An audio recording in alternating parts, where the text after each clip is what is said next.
Let's now look at tuples. In the previous lecture we looked at lists, and tuples are very similar to lists. The only difference is that tuples are not mutable, so you cannot change a tuple. Lists are used much more than tuples, so tuples are only used in very specific scenario.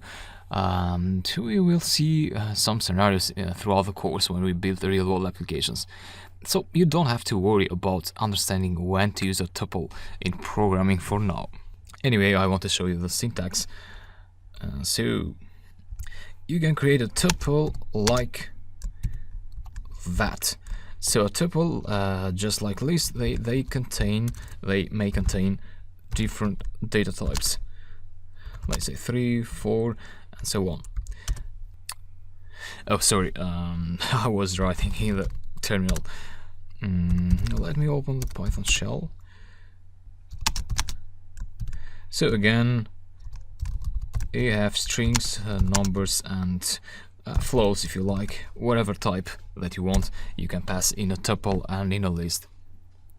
And of course, you can use indexing for tuples as well.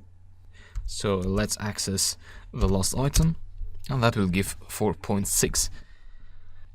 The difference is that, tuples, they have some slight different methods than lists.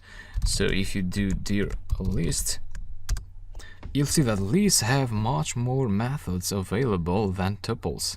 So for instance, you can append items to a list, you can clear the list, and copy and count. Count is available for tuples because count doesn't change the data type, so it doesn't change the tuple, it just counts how many items are there in a tuple.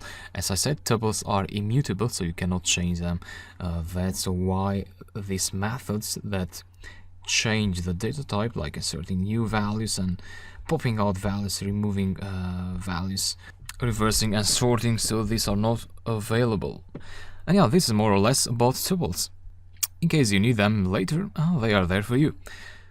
Hope you're enjoying the course, and I'll talk to you later.